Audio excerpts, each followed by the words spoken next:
Hi friends, అందరూ thumbnail చూశారు కదా. ఈరోజు మన టాపిక్ ఏమిటంటే అదే అంటార్క్టికా.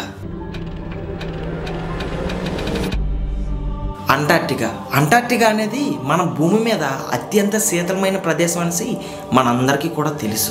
అయితే ఈ ప్రదేశం ఎంత శీతలమైన ప్రదేశం అంటే మన భూమి మీద ఇంకెక్కడ కూడా ఎంత శీతలమైన ప్రదేశం అనేది ఎక్కడ కూడా లేదు. ఇది మాత్రమే కాదు, అక్కడ ఉన్నంత పెద్ద పెద్ద మంచు కొండలు కూడా ఇంకెక్కడ కూడా మనకి కనిపించవు, లేవు కూడా. అయితే ఆ ప్రాంతంలో ఎంత మంచు ఉంది అంటే మనం చూసే కంటి చూపు మేర మొత్తం అంతా కూడా మనకి మంచే కనిపిస్తుంది. అంటే అంత మంచు ఉందన్నమాట అక్కడ. మీకు ఇంకా కరెక్ట్గా చెప్పాలంటే ఒక చిన్న ఎగ్జాంపుల్ చెప్తా.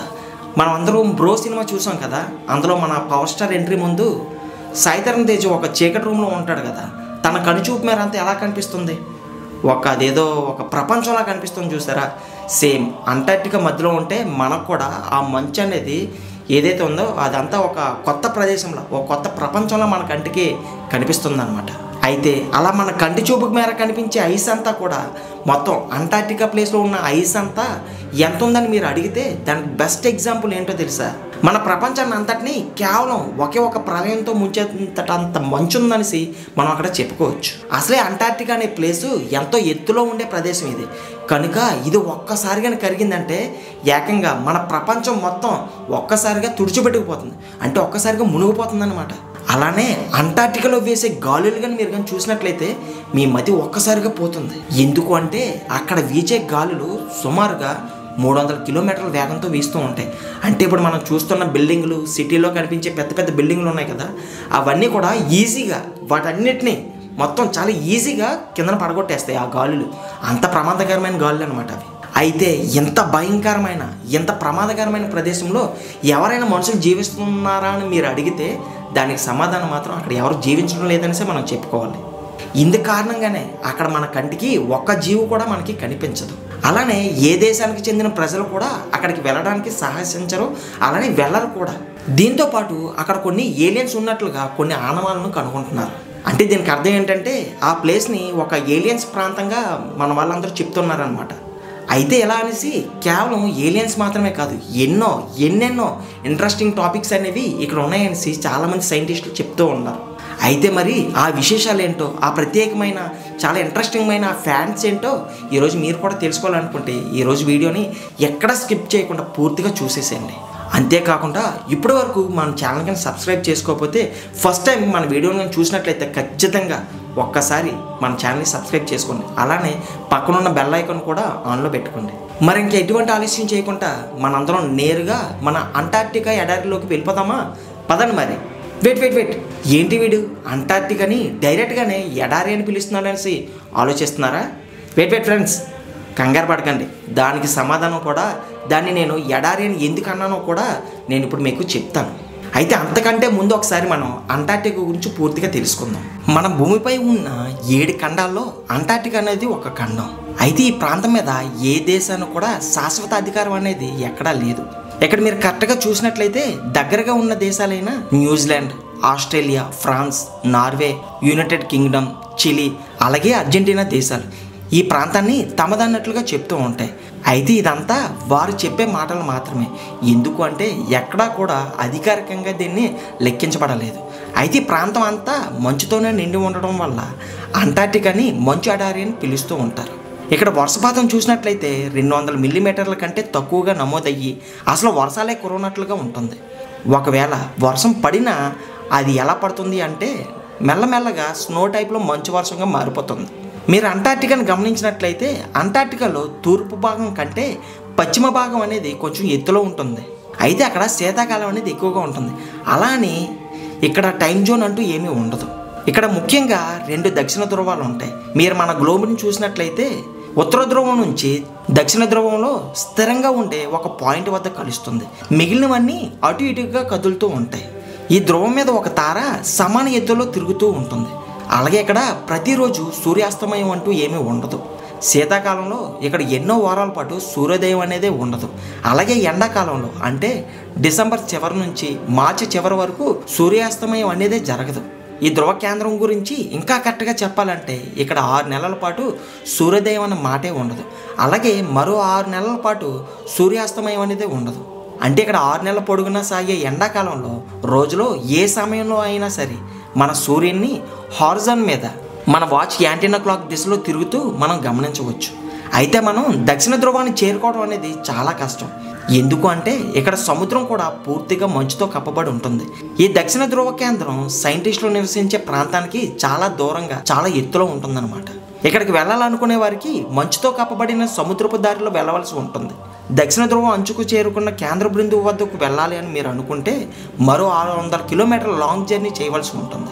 ఇక మంచు సర్ఫేస్ గురించి చెప్పాలంటే లక్షల సంవత్సరాల పురాతనమైన 1.9 కిలోమీటర్ వెడల్పులో ఈ మంచు అనేది ఉపరితలం పైన పేరుకుపోయి ఉంటుంది. ఒకప్పుడు ఇక్కడ విపరీతమైన ఉష్ణోగ్రతలు, బీడు భూములు ఎక్కువగా ఉండేవని చెప్తారు. బీడు భూములు ఇప్పటికీ ఉన్నా తక్కువ శాతంలో ఉండటం, ప్లేట్లెట్స్ అనేవి జరగటం, అలాగే కొన్ని నేచర్లో వచ్చే మార్పుల కారణంగా ఈ ప్రాంతం మొత్తం మంచు ఎడారిగా మారిందని చాలామంది చెప్తూ ఉంటారు. రెండవ కారణం ఏమిటంటే ఇక్కడ సూర్యకాంతి అనేది చాలా తక్కువగా ఉండటం. ఈ కారణంగానే భూమి మీద సుమారుగా 90% మంచు కేవలం 2 ప్రాంతాల్లోనే ఎక్కువగా కనిపిస్తుంది మనకి. అందులో ఒకటి గ్రీన్లాండ్, మరొకటి అంటార్క్టికా. మన భూమిలో 70% తాగడానికి పనికొచ్చే మినరల్ వాటర్ లాగా నీరు అనేది మంచు రూపంలో ఘనీభవించి అంటార్క్టికాలోనే ఉంది. ఏ కారణం చేతైనా అక్కడ ఉన్న మంచు రూపంలో ఉన్న నీరు కరిగితే మాత్రం భూమి మీద ఉన్న సముద్రం దాదాపుగా 60% పొంగి పొర్లుతుంది. అప్పుడు దానివల్ల భూమి మీద చాలా భూభాగం దాని యొక్క రూపురేఖలు పూర్తిగా మారిపోతాయి. అంటే దీని కారణంగా పూర్తిగా తుడుచుకుపెట్టుకుపోతాయని కూడా చెప్తూ ఉంటున్నారు సైంటిస్టులు. అలాగే అంటార్క్టికాలో క్లైమేట్ ఎలా ఉంటుందంటే ఎండాకాలం ఉష్ణోగ్రత -10 నుంచి 15 డిగ్రీల సెల్సియస్ వరకు, అలాగే శీతాకాలం -60 డిగ్రీల సెల్సియస్ వరకు ఉంటుంది. ఇక్కడ అతి తక్కువగా అంటే -82 డిగ్రీల సెల్సియస్ ఉష్ణోగ్రత నమోదయ్యి ప్రపంచంలోనే అత్యంత శీతల ప్రాంతంగా ఈ ప్రాంతాన్ని గుర్తించబడింది. అలాగే అంటార్క్టికాలో ఎవరు కూడా నివసించరు. అక్కడ నివసించడానికి అనుమతి కూడా లేదు. అయితే పర్మిషన్ తీసుకొని చూసి రావడానికి మాత్రం అక్కడికి వెళ్ళవచ్చు మనం. అయితే ఇది భారతదేశంతో సహా ప్రపంచంలోని ఉన్న అన్ని దేశాల సైంటిస్టులకి రీసెర్చ్ సెంటర్ లాంటిదనేసి మనం చెప్పుకోవచ్చు. ఎందుకంటే ఇక్కడ ఎక్కువగా సైంటిస్టులు ఉండి అన్వేషణ అనేది జరుపుతూ ఉంటారు. ఇది ఎలా ఉంటే 1959లో ఏర్పాటు చేసుకున్న అంటార్క్టికా మ్యూచువల్ అగ్రిమెంట్ ప్రణాళిక ద్వారా 30 దేశాలు ఒక అగ్రిమెంట్కి వచ్చాయి. ఇందులో విధించుకున్న షరతులు ఏమిటి అంటే ఎటువంటి సైన్యం కూడా ఇక్కడ ఉండకూడదు, అలాగే ఎటువంటి అణుపరీక్షలు కూడా ఇక్కడ జరపకూడదు. మొత్తంగా చెప్పాలి అంటే ఏదైనా ప్రయోగం జరిపి ఆ ప్రాంతాన్ని పాడు చేయకూడదన్నమాట.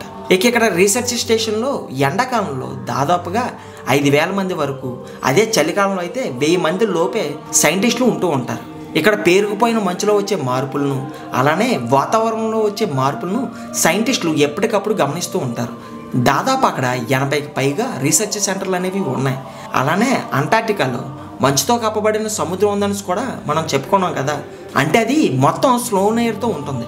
కానీ ఆ సముద్రం నుంచి వచ్చే గాలులు మాత్రం మనుషులు ఎవరు తట్టుకోలేరు, అంత భయంకరంగా ఉంటాయి. అక్కడ చూడడానికి వెళ్ళిన వారిలో కానీ లేక అక్కడ ఉన్న సైంటిస్టులో కానీ ఏమాత్రం ఏమరపాటుగా ఉన్నా వారి ప్రాణాలు అక్కడికక్కడే గాలిలో కలిసిపోతాయి. మన భూమిని హడలు పుట్టించే కాతిపెటిక్ గాలిలు ఇక్కడ గంటకు 200 మైళ్ళ స్పీడ్తో వీస్తూ ఉంటాయి. అంటే అది ఎంత ప్రమాదకరమైన వాతావరణం సృష్టిస్తుందో మీరు ఒకసారి అర్థం చేసుకోండి ఫ్రెండ్స్. అయితే మనుషులే కాదు, అక్కడ ఏ జీవులు కూడా నివసించవు. అయితే ఇక్కడ మన మనుషులైతే ఉండం, కానీ పెంగ్విన్స్, ఈ పక్షులు మాత్రమే అంటార్క్టికా పశ్చిమ భాగంలో ఉండగలుగుతున్నాయి. అయితే దానికి ఒక రీజన్ ఉంది. వాటి శరీరం అక్కడ ఉష్ణోగ్రతకు తగినట్లుగా ఉంటుంది. సముద్రంలో దొరికే చేపలను, ఇతర జీవులను అవి ఆహారంగా తీసుకుంటూ ఉంటాయి. అయితే అవి సముద్రంలో ఈజీగా ఈదుతూ ఈ పక్షులు తిరుగుతూ ఉంటాయి. అయితే ఈ పక్షులు ఎగరమనే సంగతి మనందరికీ తెలుసు. అందుకే అవి అందమైన క్యాట్ వాక్ చేస్తూ ఆ మంచు లోయల్లోనే తిరుగుతూ ఉంటాయి. అలానే ఆ మంచు కొండల్లోనే గుడ్లు పెట్టి పొదిగి వాటి సంతానాన్ని కూడా పెంచుకుంటాయి. అయితే అవి పొదిగే సమయంలో అవి చాలా కష్టాలను చూస్తాయి, ఎదుర్కొంటాయి కూడా. అయినా కూడా వాటి యొక్క ప్రత్యుత్పత్తిని ఆపవు. ఒక మంచి పేరెంట్స్లా అవి ఉంటాయన్నమాట. అయితే ఇక్కడ పెరుగుతున్న గ్లోబల్ వార్మింగ్, అయితే ఇక్కడ కరుగుతున్న మంచు కొండల కారణంగా వీటి మనుగడ విషయంలో సైంటిస్టులు బాధపడుతున్నారు. ఇక్కడ మనకు ఈ పెంగ్విన్స్తో పాటు సీల్, నెమ్లోడ్స్ వంటి ఇతర జీవులు కూడా ఇక్కడ మనకు కనిపిస్తాయి. అంతేకాకుండా ఈ ప్రపంచంలో న్యూజిలాండ్, అంటార్క్టికా ఈ 2 ప్రాంతాలు కూడా అసలు పాములే లేని ప్రాంతాలు అనేసి చెప్తూ ఉంటారు. ఇది ఎలా ఉంటే ఇంకొంతమంది అక్కడ ఏలియన్స్ ఉంటారని కూడా అంటున్నారు. అందుకే దాన్ని ఏలియన్స్ ఏరియా అని కూడా పిలుస్తున్నారు. అయితే ఏలియన్స్ గుర్తులు చూసామని కొందరంటే అటువంటి ఆధారాలు ఏమీ కనుగోలేదనేసి సైంటిస్టులు అంటున్నారు. సో మై డియర్ ఫ్రెండ్స్, ఇది ఈరోజు అంటార్టికాకి సంబంధించిన ప్రత్యేక వీడియో. మరి వీడియో చూసిన తర్వాత మీ అభిప్రాయం ఏంటనేది ఖచ్చితంగా మర్చిపోకుండా కింద కామెంట్లో తెలియజేయండి ఫ్రెండ్స్. అలానే మన వీడియో నచ్చితే లైక్ చేయండి, షేర్ చేయండి. ఇలాంటి మోస్ట్ ఇంట్రెస్టింగ్ వీడియోస్ కోసం ఇప్పుడే మన ఛానల్ని సబ్స్క్రైబ్ చేసుకోండి. నెక్స్ట్ వీడియోలో మళ్ళీ కలుద్దాం. Thanks for watching.